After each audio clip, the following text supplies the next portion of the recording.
Assalamualaikum dan salam Sarawak ku sayang, bersama saya Majidah Hamdan. Berita dimulakan dengan pendapatan tinggi isi rumah di negeri ini boleh dicapai lebih awal berbanding sasaran asal yang ditetapkan pada tahun 2030.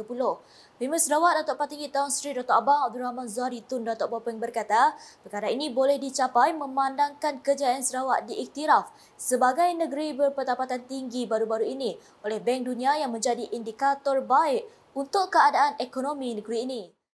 Yang target kita di bawah 2030 kan kerangkuman inclusivity of social inclusivity. Kaya economy prosperity meaning our general economy must be of certain level and we have achieved it. Tapi kita nak nambah lagi lah. Kita nak nambah lebih banyak. Jadi kita redistributed dengan berapa financial instrument. One of which is tax. Dan mereka yang membuat profit yang banyak, they have to give back lah. Jadi kita kerajaan akan mengumpul dan kita beri balik kepada rakyat daripada kos infrastruktur kita yang membolehkan rakyat berkecimpung di dalam ekonomi. Beliau berkata demikian ketika ditemui media selepas merasmikan Karnival Falak Nusantara 1444 Hijrah bersamaan 2023 Masihi di tebingan Sungai Kuching pada Sabtu. Tambahnya lagi, beliau melihat Sarawak berpotensi akan menerima peningkatan pendapatan pada tahun ini. Dan tahun ini insyaAllah lah, saya nampak bahawa kita akan menerima peningkatan pendapatan juga. Kita ada 6 bulan lagi. Saya tak pastilah apa yang akan berlaku 6 bulan. Tapi mengikut trend yang ada, insyaAllah kita akan mempunyai pendapatan yang boleh tahan lah. Saya tak dapat review. Tapi apa yang penting ialah GNI ini adalah pendapatan seluruh negeri. Tetapi kita kumpulkan pada pendapatan ini, kita beri balik kepada rakyat menerusi dasar pembangunan kita yang akan meningkat pendapatan rakyat, household income. Terdahulu, beliau telah merasmikan Karnival Falak Nusantara 1444 Hijrah bersamaan 2023 Masihi. Sebenar sambutan perayaan 60 tahun Sarawak Merdeka, anjuran bersama Jabatan Mufti Sarawak dan Majlis Islam Sarawak JAIS. Dalam pada itu, Datuk Patinggi Tan Sri Abang Zahari berkata pengiktirafan Sarawak sebagai salah satu negeri berpendapatan tinggi menunjukkan ia berada di landasan yang betul dalam mencapai teras pertama strategi pembangunan pasca COVID-19 PCDS 2030 iaitu kemakmuran ekonomi. Menurutnya, pendapatan tahunan Sarawak merupakan yang tertinggi berbanding negeri-negeri lain di Malaysia. Actually, our target was 2030. But then, as you know, World Bank is a credible bank. And based on international standard, that we are now high income state. Beliau berkata demikian semasa berucap dalam perasmian Majlis Karnival Gawai Pertubuhan Pergerakan Penyelidikan dan Pembangunan Singai Sarawak Redeems ke-15 di Bau pada Sabtu. Tambahnya, pendapatan negeri semakin bertambah, maka ia perlu disalurkan semula kepada rakyat untuk kepentingan mereka. Therefore, with this extra income, we have to redistribute the wealth to the people in general. Otherwise, there will be disparity. Sehubungan itu, Premier Sarawak turut menyeru agar rakyat negeri ini bergerak seiring dengan kerajaan untuk menjana pendapatan keluarga masing-masing supaya sasaran keluarga berpendapatan tinggi dapat dicapai. Menurutnya lagi, gaji yang setimpal harus diberikan kepada mereka yang mempunyai kemahiran dalam satu bidang untuk meningkatkan pendapatan keluarga masing-masing. Dalam majlis sama, beliau berkesempatan berkunjung dan merasmikan Kampung Budaya Bidayu Redeems. Laporan seterusnya, pembangunan semula pekan terusan terus digiatkan sepenuhnya dalam kemampuan meningkatkan sektor perniagaan serta pelancongan berasaskan budaya dan alam sekitar di pekan tersebut. Timbalan Pimer Sarawak Datuk Ahmad Awan Tengah Ali Hassan berkata, keindahan alam semula jadi dengan flora dan fauna yang kaya termasuk resort Batang Terusan yang sedia ada mampu menarik pelancong ke Pekan Terusan. Jelasnya, ini semua akan menjadi daya tarikan dan mampu mengembangkan lagi perniagaan serta sektor pelancongan yang berasaskan kepada alam semula jadi dan budaya di situ. Beliau berkata demikian dalam sidang media selepas melakukan lawatan ke beberapa tapak projek di Lawas pada Khamis. Menurutnya, projek utama pembangunan semula ini memfokuskan kepada pembinaan bangunan pejabat daerah kecil Terusan, anjung usahawan dan lapangan terbang. Sementara itu, pada lawatan sama, Datuk Ahmad Awan Tengah juga meninjau keadaan kemudahan projek Kampung Awat-Awat termasuk pembinaan JT yang bakal siap akhir tahun ini. Katanya JT tersebut akan menghubungkan kawasan tersebut ke kampung lain dan memudahkan perhubungan kepada jambatan yang sedia ada. Ujarnya lagi, terdapat juga projek menaik taraf sistem bekalan air termasuk tangki air panas tinggi yang sedang dibina di kampung tersebut. Dalam perkembangan lain, kerajaan mempunyai perancangan untuk menaik taraf jalan bakun bagi kemudahan penduduk sekitar. Menteri Kejerayaan Datuk Seri Alexander Nathalinggi berkata perancangan tersebut akan memberi impak kepada kira-kira 30 rumah panjang di laluan sepanjang 128.46 km itu. Menurutnya, beliau amat memahami tentang kesukaran pengguna jalan raya di laluan ini yang merupakan satu-satunya laluan keluar masuk penduduk di sepanjang Jalan Bakun termasuk Jalan Murum, Belaga, Sungai Asap dan Tubau. Jelasnya lagi, bagi menjalankan kerja-kerja penyelenggaraan jalan persekutuan ini, kementeriannya telah melaksanakan penyelenggaraan rutin dengan anggaran kos sebanyak RM4 juta setahun. Beliau berkata demikian dalam Majlis Ngiling Tikai Gawai Dayak 2023 Anjuran Jawatankuasa Bertindak Jelalong Tubau JTSC di Rumah Licong Anak Along Tubau di Bintulu pada Jumaat. Tambah Datuk Seri Alexander, sebanyak RM17.8 juta telah diperuntukkan bagi kerja-kerja penurapan secara berkala untuk Jalan Bakun dari tahun 2018 hingga 2023. Manakala ahli Parlimen Kabinet itu memberitahu beberapa tindakan segera telah diambil oleh konsesi jalan persekutuan sebagai langkah penyelesaian jangka pendek untuk menangani isu jalan berlubang di situ. Sepatutnya aman, Datuk, memanglah Tok sepatutnya kalau tuai jalan itu sepatutnya dirubah, reconstruct. Tanya berguna ke lebih 200 juta mengikut anggaran. Jadi kita mintalah tajak nyampau. Mungkin nak lihat sikit nak lihat kita mendak dalam rolling plan ke dudinya berpanggai nama tu berapa duit ke boleh di approve perintah ke JKR kena ngadunya. Terdahulu ketika berucap, Ahli Dewan Undangan Negeri Adun Murum Kennedy Cupai Ugon mengusulkan agar Jalan Bakun dipanjangkan supaya dapat menghubungkan Tubau dan Belaga melalui simpang 4 di Jalan KTS. Karena inilah satu kemudahan yang boleh melonjakkan ekonomi penduduk kita di pedalaman. Untuk kita mencapai tujuan ataupun objektif PCDS 2030 pasca COVID-19 Development Strategy ataupun PCDS 2030, jalan infrastruktur memang amat penting. Berita berikutnya, seramai 1,789 murid Smart Reader Kids mencipta rekod dalam buku rekod Malaysia bagi jumlah kanak-kanak terbanyak bergraduasi program celik kewangan. Menteri Pembangunan Wanita, Kanak-kanak dan Kesejahteraan Komuniti Sarawak, Datuk Seri Fatimah Abdullah berkata, majlis graduasi itu dianjurkan untuk menganugerahkan pelajar Smart Readers Kids berumur 4, 5, 6 dan 7 tahun yang telah menamatkan program Duit Smart Kids sebagai pengiktirafan terhadap pencapaian mereka. Menurutnya, pencapaian rekod itu dapat memberi inspirasi kepada masyarakat secara keseluruhan untuk menyertai usaha mewujudkan masyarakat yang berpengetahuan dalam keuangan yang bertanggungjawab. I would like to take this opportunity to congratulate Smart Readers Kids and Hong Leong Bank for this, I believe, a very impactful program, and not only that, a program that creates history, especially for us in Malaysia.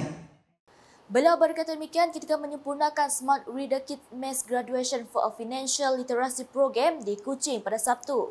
Tambah Datuk Seri Fatimah, peningkatan kadar literasi keuangan perlu melalui pendidikan keuangan dalam kalangan kanak-kanak bagi membantu mencapai kesejahteraan keuangan di masa hadapan. Ujarnya lagi, sekolah juga memainkan peranan penting dalam menyampaikan ilmu keuangan kepada generasi muda. Sehubungan itu, beliau memberitahu pihak kementeriannya akan mempertingkatkan usaha untuk meningkatkan pengetahuan dalam pengurusan keuangan menerusi bimbingan institusi pendidikan awal kanak-kanak di Sarawak. Manakala Datuk Seri Fatimah yang juga Adun Dalat memberitahu, inisiatif Yayasan Sarawak menganjurkan program promosi pendidikan di semua daerah di Sarawak merupakan satu usaha untuk memastikan semua pelajar, khususnya lepasan Sijil Pelajaran Malaysia SPM dan Sijil Tinggi Persekolahan Malaysia STPM, mendapat maklumat terkini mengenai peluang pendidikan yang ada di Sarawak. Menurutnya, Kerajaan Sarawak melalui Yayasan Sarawak telah pun menubuhkan institusi pengajian tinggi dan institusi kemahirannya di negeri ini sebagai satu usaha agar anak-anak Sarawak berupaya untuk melanjutkan pelajaran masing-masing, baik pembelajaran, bercorak akademik maupun kemahiran. Dalam masa sama, katanya pelajar Sarawak yang berupaya melanjutkan pelajaran di institusi berkenaan juga mendapat penajaan Yayasan Sarawak, asalnya memenuhi kriteria yang diperlukan. Beliau berucap demikian semasa melancarkan program Expo Pendidikan Daerah Dalat 2023 di Kompleks Kebajikan Dalat pada Sabtu. Justru Datuk Seri Fatimah menyeru pada pelajar untuk menggunakan peluang yang disediakan dalam Expo tersebut untuk mendapat bimbingan dan nasihat daripada wakil-wakil institusi yang ada. Pada majlis sama, beliau turut menyampaikan bantuan kepada pelajar terdiri daripada pelbagai tahap pendidikan iaitu 4 tahap sijil, 14 tahap diploma dan 9 tahap ijazah yang berjumlah keseluruhan RM15,900. Paparan selanjutnya, seramai 250 pelajar dari Sekolah Menengah Kebangsaan SMK Semop dan SMK Toh Puan Datuk Patinggi Hajar Norma Daro mengikuti program Expo Pendidikan Sarawak 2023 Daerah Daro pada Sabtu. Ketika berucap dalam program tersebut, Timbalan Menteri di Jabatan Bimbingan Sarawak Hal Ehwal Korporat Penerangan dan UKAS, Datuk Abdullah Saidu berkata, penguasaan pelbagai jenis bahasa merupakan salah satu perkara yang perlu ada pada seseorang pelajar pada zaman sekarang. Jelasnya, penguasaan bahasa Inggeris dan Mandarin amat penting selain bahasa Melayu. Dan pada itu, Datuk Abdullah turut berkesempatan menyumbangkan RM500 seorang kepada pelajar cemerlang STPM dan RM300 seorang kepada pelajar cemerlang SPM 2022 yang lepas. Sekian edisi Tengah Hari bersama saya Majidah Hamdan. Berita lebih lanjut boleh didapati di semua platform media sosial UKAS, termasuk portal UKAS dan Sarawak.jvny dan UKAS channel di YouTube. Sebelum mengakhiri berita UKAS edisi Tengah Hari ini, saksikan video pendek mengenai Visi Premier 2030 Green and Blue Economy. #Mebafakta. Salam UKAS.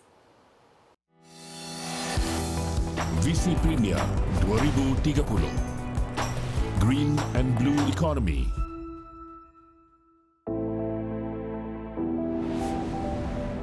Premier Sarawak telah mengukuhkan komitmennya untuk memelihara alam sekitar dan sumber semula jadi Sarawak sepanjang tahun-tahun perkhidmatannya di Sarawak. Sejak mengambil alih tampuk kepimpinan pada 2017, Yang Amat Berhormat Premier telah melancarkan Pelan Perintis Ekonomi Hijau dan Biru serta projek-projek yang meletakkan beliau sebagai seorang pemimpin ulung yang sememangnya berinovasi. Sarawak menyasarkan untuk menjadi peneraju di dalam ekonomi hijau berasaskan hidrogen di Malaysia, memanfaatkan lambakan sumber air di Sarawak. Keputusan Yang Amat Berhormat Premier untuk meneroka tenaga hidrogen memberi manfaat yang tinggi kepada pertumbuhan ekonomi Sarawak kerana unjuran pengurangan kos dari tenaga boleh diperbaharui dan elektrolizer di samping keperluan minyak karbon yang lebih mendalam di semua sektor ekonomi telah memacu kebangkitan pasaran global untuk hidrogen hijau dan derivatifnya. Sarawak telah memulakan beberapa projek yang memberikan tumpuan untuk mengurangkan kebergantungan kepada bahan api fosil dan jejak karbon melalui penggunaan sumber kuasa hidroelektrik yang bersih dan mengubah hidrogen kepada bahan api utama untuk pengangkutan dan penyimpanan tenaga dengan sasaran untuk memulakan bekalan dan ekspor hidrogen berskala besar menjelang 2027.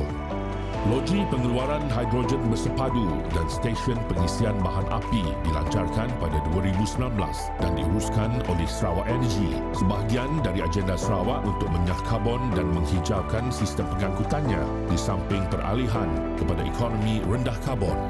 Stesen Petros pertama di Kuching memulakan operasi pada April 2022, menyediakan perkhidmatan untuk bahan api konvensional seperti petrol dan diesel serta elektrik dan hidrogen. 6 lagi stesen akan dibangunkan dalam beberapa tahun yang akan datang. H2 Energy. Sistem solar hidrogen pertama di Malaysia dipasang di Klinik Kesihatan Long Loyang.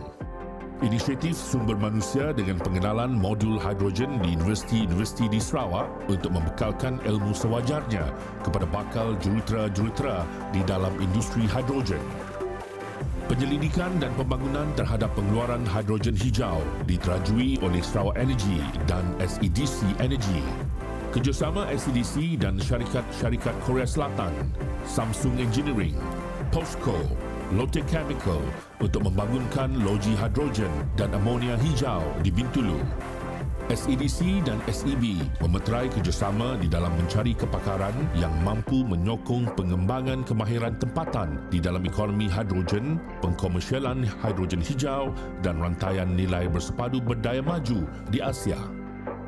Tangkapan Penggunaan dan Penyimpanan Karbon CCUS. Petronas telah menandatangani memorandum persefahaman bersama Petros untuk jalinan kerjasama satu langkah signifikan di dalam pelaksanaan ekonomi hijau. Menara Flux AD Covariance di Sarawak. Satu komitmen terhadap kelestarian alam sekitar dari Sarawak Institut Penyelidikan Tanah Gambut Tropika Sarawak. Langkah-langkah mesra alam sekitar yang konsisten dan berkualiti tinggi ini membantu membuat keputusan kritikal yang disokong oleh data empirikal. Kerajaan Sarawak akan membangunkan polisi iklimnya sendiri dengan memberi tumpuan kepada 3 sumber tenaga hijau, kuasa hidro, tenaga solar dan hidrogen untuk mengurangkan pelepasan gas rumah hijau GHG untuk menyesuaikan impak perubahan iklim. Rangka tindakan Sarawak Lestari di Sustainable Sarawak Blueprint sedang dibangunkan sebagai panduan untuk semua sektor dan komuniti dalam negeri untuk mencapai matlamat kelestarian. Rangka tindakan tersebut akan menangani isu-isu berkaitan pemeliharaan biodiversity dan pengurusan sumber asli serta mitigasi dan penyesuaian perubahan iklim bagi mewujudkan persekitaran infrastruktur moden seiring dengan revolusi perindustrian keempat negara. Algae sebagai bahan api lestari SAF dilancarkan pada 2019 sebagai sebahagian kerjasama strategik Pusat Kepelbagaian Biodiversity SBC dan Mitsubishi Corporation di dalam penyelidikan mikroalgae serta pembangunan R&D. SEDC Energy bekerjasama dengan Petronas dan Pusat Inovasi Aero Angkasa Malaysia AMIC di dalam penapisan minyak alga mentah menjadi bahan api. Hydro. Visi berpandangan jauh yang amat berhormat Premier untuk masa depan Sarawak menarik beliau membuat keputusan berani membuat Kerajaan Sarawak mengambil alih empangan bakun dari Kerajaan Persekutuan pada 2018. Hari ini Sarawak mempunyai kapasiti janaan tenaga boleh diperbaharui sebanyak 3,452 MW dari loji tenaga hidro besar dari projek empangan hidro batang air 108 MW, bakun 2,400 MW dan murum 944 MW. Ekonomi biru. Ekonomi biru merangkumi semua kegiatan ekonomi di lautan dan kawasan pesisir. Seiring dengan ekonomi hijau, pelaksanaan ekonomi biru akan membantu meningkat dan memampankan pendapatan negeri. Melaksanakan projek Tukun Tiruan di sepanjang perairan dari Tanjung Datuk ke Lawas dengan peruntukan sebanyak 70 juta ringgit. Sebanyak 12,900 tukun tiruan telah dilabuhkan setakat Oktober 2021 untuk meningkatkan pendapatan nelayan Sarawak. Melancarkan Sarawak Coast Guard SCG pada 2020 untuk membantu agensi-agensi penguatkuasaan Kerajaan Persekutuan di dalam memperkasa kawalan aktiviti pesisir pantai, melindungi kawasan perairan dan melindungi sumber perikanan. Visi Premier Sarawak Maju 2030.